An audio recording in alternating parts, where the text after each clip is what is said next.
cara, né? Deve ser por isso também. O Não, cara foi era muito gente brother boa. isso daí. Um O abraço cara pro era William gente aí, boa. velho. O cara era gente boa. Mas o que me faz Dando pensar nomes, dando é que... nomes. É, o William... Mas enfim, o que me faz Dava um pensar brau que, legal. na verdade... Obrigado aí por ter feito odiar meu pai.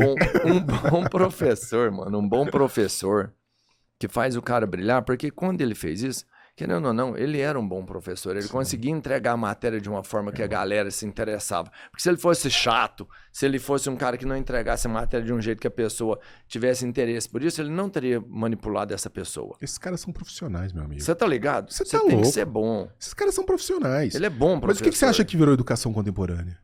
A educação contemporânea é a educação da adulação do menino para que ele venha pro seu lado. Então, eu sou de um tempo, eu já tô velho o suficiente para falar essa frase. Quer dizer, qual que é o professor que você mais admirava? Não era o professor que aliviava pro seu lado. Era o professor pelo qual você aprendia e que você saía de lá e falava assim, cara, eu não posso ver esse sujeito na rua, eu não gosto dele, mas, cara, como professor, que monstro esse cara é. Beleza. Professor que inspira enquanto professor. A partir do século XIX, especialmente na Europa, surgiu um tal de movimento romântico que ferrou com a gente. Esse movimento romântico, ele defende a ideia... O Jean-Jacques Rousseau, grande filósofo francês, foi uma grande inspiração desse movimento romântico. Inclusive tem uma obra dele chamada Emílio, no qual ele fala sobre o processo educacional de crianças, não sei o quê. Os filhos dele, ele mandou pro orfanato para estudar, para escolinha fechada. Mas dos outros, não, vem cá, vamos te explicar como é que você deve fazer. Pois bem, aquelas coisas malucas. É isso, né, mano? Aí, qual que era a ideia? A ideia era a seguinte, nós nascemos bons. Aliás, essa é uma tese de Jean-Jacques Rousseau. O homem é bom por natureza. Nós somos seres bons por natureza. Meu amigo, se nós somos bons por natureza, todo o processo educacional nada mais deve ser do que a celebração da nossa bondade natural. Você não pode tocar essa flor. Se você nasce uma flor linda e maravilhosa, todo o processo educacional é para não tocar a sua bela natureza. A sua beleza mais íntima e inata. Isso foi para a pedagogia. Isso foi para a pedagogia. Então, o que é a pedagogia contemporânea, em larga medida? Se o menino aos 16 anos está falando nós lá em vai, na escola, a professora de português, de preferência, não deve corrigi-lo. Porque em algum momento, espontaneamente, essa natureza boa há de se manifestar e ele vai quase que magicamente dizer assim, nós vamos. Entendeu? Ele vai. E daí, para essa criança, não existe o erro. Não existe o certo e o errado. Existe o momento. Como que isso entrou na pedagogia? Caraca. Ué, velho, entra lá no um dos mais importantes centros de linguística do Brasil, na Unicamp, é um dos patrocinadores dessa visão de que, por exemplo, não tem essa de português errado. Existem os portugueses. Mas como que isso começou na academia, cara? Dessa maneira, esse movimento romântico começou a impregnar os processos de formação. Então, na medida em que não existe o erro, na medida em que eu preciso só celebrar a sua mais íntima natureza, por exemplo, na escola, você vai fazer uma competição, não tem mais essa... Vocês lembram quando a gente estudava que tinha lá assim... Segunda série A, segunda série B, Lembro segunda demais. série Sim, C, sim. era selecionado por nota. Até na letra era competitivo. Meu amigo, os fodas iam pro A, você queria É. sair do B e ir pro A, aí tinha os caras que já tinham desistido da vida, tava no Z, que era a gangue dos criminosos. Então já tava tudo ali. Competência, entrega, capacidade de realizar. Não pode mais. Agora é a turma borboleta, a turma pardalzinho e tudo para não diferenciar nas suas diversas competências e qualidades. Você jogou tudo para baixo. Então você vai ter uma competição de natação na escola, o menino ficou em 8º lugar, ele ganha medalha. Ele ganha medalha porque isso não pode machucar a sensibilidade dele. Ele tem que saber que ele é importante e maravilhoso e ninguém mais pode chegar nele e falar assim, você é ruim nisso. Você é Talvez ruim fosse nisso. uma ajuda do caramba, né? Meu amigo, Ó, a você melhor não é coisa bom, que vai pode fazer o que você acontecer é para um bom. ser humano é ele, o quanto antes, saber naquilo que ele é bom. É. E trabalhar isso. Ou ruim, porque não sabe o que ele é bom, mas sabe o que ele não é, já vai buscar outra coisa. Olha aí, velho. Isso eu sou ruim, deixa eu achar Então o que você que eu nasceu sou bom. feio e quer ser modelo. Filho, a gente é muito feio nessa família. Não vai rolar. Você vai ter Cara, que estudar. Você é desse Você vai ter que tamanho, ser você vai ser vendedor. piloto submarino nuclear. Esquece, meu. Você vai ser ginasta olímpico. Não vai, 2 metros. O quê? Você Não vai me vai. cortar no meio? não vai. Não, mas eu quero, senão eu vou chorar. Entendeu? É isso Vai o ser do mundo, velho. hipismo, velho. Não, É o cavalo montando em mim. O cavalo né? é que está pular com o cara 2,20 Pô, vai de ser jockey, envergadura. não vai. A escola não é mais o espaço no qual o menino se descobre. É o espaço no qual o menino é adulado. Você acha que Paulo Freire tem contribuição pra isso também? Mano. Essa parada do oprimido, Nesse do opressor. aspecto, em alguma medida, sim. Mas o problema das teses de Freire foi, além disso, de romantizar essa relação com o aluno, pior, foi de fazer do aluno um agente político. Um agente para combater a opressão. Como assim? Quer dizer, aluno, qual que é o processo? Dentro da escola, o que você tem que saber? Português, matemática, uma língua estrangeira, ciências e não sei o quê. O resto é formação. O resto é casa. São relações humanas que você tem ali. Uhum. Você vai o quê? Vai jogar na mão de uma professora de 5ª série, ensinar o seu menino a pegar uma fila e respeitar os mais velhos? Isso é uma coisa que é no almoço que você sim. conversa com o menino. Fala, você vai ficar na fila, você não vai furar a fila, você não vai arrotar a mesa, etc, etc. Lá na escola, eu não quero que você mexa. De repente você acredita num certo Deus, numa certa religião. Você quer um professor lá falando, não, eu sou ateu, você tem que ser ateu, Deus é tudo... Não, isso é um problema doméstico. Isso é uma questão doméstica. No caso específico do Paulo Freire, o que houve foi a ideia de que todo aluno tem que ser um agente político no combate à opressão. Portanto, importa menos o conteúdo que está sendo absorvido do ponto de vista objetivo, a Entendo. qualidade da ciência que você está recebendo, e mais que você desenvolva um senso crítico, uma percepção de quem é o verdadeiro inimigo e quem você quer combater. A escola não tem que ter essa função. Mas isso não foi uma distorção, talvez, do método dele? Porque quando você... Esse é o quando método você- dele. Porque É o me método. faz Essa é a pensar- proposta dele. Porque me faz assim, quando você fala assim, você tem que ser mais político, me faz questionar mais. Não era sobre pensar mais, Não. sabe, Não, da é forma claro que ele social vai- das coisas. É claro que ele vai alegar isso a partir de uma visão politicamente estabelecida. Não tem como escapar disso. Você pega... É muito simples, quer ver? São obras que têm... Os direitos autorais já estão entregues, então são acesso público, né? Você já leu elas? Cara, eu já li pra caramba Paulo Freire, porque não dá pra criticar um sujeito. É um texto insuportável. Como escreve mal Paulo Freire? Não, é sério isso, tá? Não é uma crítica que eu tô fazendo de sacanagem, não.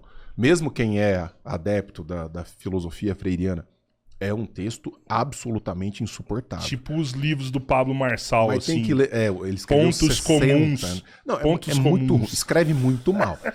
Mas... Sério? Mas o que eu ia falar? Você perguntou? Do Paulo Freire, da obra do Paulo Freire.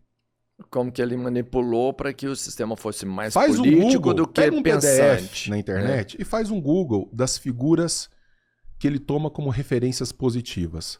Só sanguinários totalitários. Só. E como que esse cara tem 40 doutorados? Ué, mas dentro das universidades que nós conhecemos? Cara, Harvard, 70%, quase 80% dos professores de Harvard se declaram progressistas. São de esquerda. Lá nos Estados Unidos você deixa aí também. Sim. Pô, você tá de brincadeira, isso é mundial. É mundial, eu vi. Acho que até mais. Eu falei Não, 40 doutorados, vi. eu acho que o Paulo Freire tem. Não, Deve ter Mas uns é título, o- 80 doutorados. mas é o honoris hora- causa, mas é, o título é, honoris é. causa, ele tem um peso político. Sim, mas é Entende? isso que ele tem. Por isso que o Lula tem um punhado também. É, o Lula tem. A Dilma eu acho que tem título honoris causa. O- Uma mulher que não consegue falar uma frase. O Puff Diddy tem. Não, você tá de sacanagem. Tô falando sério. Aí, tá vendo? Ele tem um doutorado honoris causa e aí ele fez uma doação pra universidade de 1 milhão. Aí com essa parada aí que rolou aí do escândalo, Tô ligado. a universidade tirou o honoris causa dele caçou- e devolveu o 1 milhão de volta. Devolveu a grana. É, devolveu a grana, pelo menos. Até o cara tem, né? O título honoris causa, que é tão utilizado pelos defensores do Paulo Freire para falar o quanto ele é maravilhoso, é um título conferido por uma assembleia universitária que tem um peso político, obviamente. Diversos homens e mulheres importantíssimos do ponto de vista científico nunca receberam um. Nunca receberam. O Lula tem um punhado. Eu não entendo essa proteção, assim, de Paulo Freire, sabe? Eu não consigo entender. Mas é a questão da narrativa e da Por ideologia. isso que eu fiz algumas perguntas aqui pra você, que eu tenho certeza que várias pessoas vão questionar isso, sabe? Pô, falou de Paulo Freire, mas será que já leu Paulo Freire? Mas é a primeira pergunta que as pessoas fazem. O cara que não leu pergunta se você leu. Exato, Entende? exato. Ele não leu. Ele defende. Exato. Esse daí nunca leu. Outro dia eu falei sobre o Paulo Freire, aí o cara falou assim: aposto que nunca leu, é mais um desses influencers, não sei o que nunca leram nada. Eu falei, velho, dá um pulinho no meu perfil que essa você errou redondo, velho. Porque eu trabalho com isso. Se eu fosse encanador, se eu fosse mecânico, que são trabalhos dignos e importantes, mas não, eu trabalho com isso, é o meu trabalho. Aí a galera fala também, tipo, pô, mas não tem Paulo Freire no Brasil? Nunca colocaram Paulo Freire no Brasil. Amigo, como tem. E eu vou te dizer onde é que ele tá. No pior lugar onde ele poderia estar. Na universidade. Nas licenciaturas. Caramba. Puta. Nos cursos de pedagogia, nos cursos de letras e tal. Preparando os próximos professores que vão dar aula para os vossos filhos. Outro comentário que tem. Mas Paulo Freire é pra adulto, não é pra criança? Não. Ele desenvolveu um método que até a gente pode colocar como separado sobre a eficácia. Alguns vão dizer que foi plagiado, eu não tenho o menor interesse nisso, de alfabetização de adultos. Beleza, ok. Então. Mas a filosofia dele, da construção de militância dentro de sala de aula e tudo, isso é realmente muito, muito complicado. E com relação ao reconhecimento internacional que ele tem, que de fato tem, o que você tem que se perguntar é onde é que as suas teses são aplicadas. Também é outra parada que eles falam, pô, lá na Europa, países não da tem, Europa, meu amigo, você tá louco? tem. Os caras são loucos. Os caras que talvez merda. Lugar nenhum é aplicado. Não tem, velho, não tem, você tá louco, os caras sabem. Não aplica essa merda, não. É maravilhoso. Tipo, sabe aquela mulher gata que você olha e fala assim, maravilhoso, mas vai dar um problema. Não vou pegar, fica aí, não vou pegar. Fica isso daí pra lá, meu amigo. Eu não quero isso dentro de casa, não. Cara, mas não dá Sabe, os caras pensam, velho. Não dá pra você colocar, sei lá, num país aqui da América. Talvez aqui um vizinho. Pra experimentar isso? Pra testar essas teses? Uma Cuba da vida aí, uma Venezuela. Ué, o Boulos tá falando que vai fazer um grande avanço educacional. Vai ter aqui no Brasil, inspirado em São Paulo. em Paulo Freire. Inspirado em Paulo Freire. Maravilhoso. Você consegue colocar isso na maior cidade do país e ela espelha para todas. Você sabe o que vai criar Paulo Freire aplicado na realidade? Vai acontecer o seguinte. Nós temos alunos que são... Os nossos alunos, os alunos brasileiros, em média, nós temos 70% dos nossos alunos em idade escolar, eles não sabem fazer um zero com o fundo da garrafa. Não conseguem aplicar matemática em nada. Nós somos uma população 95% analfabeta cientificamente. Se a Europa parasse hoje, nós não vamos mais evoluir. Nós somos europeus, nós não vamos mais evoluir em capacidade de compreensão de texto. O Brasil teria que avançar 250 anos no ritmo atual para alcançar a Europa. Estudo. 250 anos. Hoje. Então, se eles parassem, eles não vão parar, né? Provavelmente vão continuar estudando. Mas se eles parassem agora, assim, os nossos meninos na escola, a capacidade de letramento dos nossos meninos, de pegar um texto desse aqui, ler e compreender. Nós temos que melhorar no ritmo que nós estamos, 250 anos, para chegar aos europeus. Aí você pega esse moleque, esse daí que eu acabei de descrever, e diz para ele que ele é oprimido, que ele tem que combater o capitalismo, que ele tem que trabalhar a linguagem neutra, porque isso abraça as diferenças, porque isso... Aí vai entrando um punhado de pauta progressista, justiça social, etc, etc. Ranço, muito ódio, muita inveja, etc, etc. E o que você acha que vai dar? A escola vira um mero espaço de militância.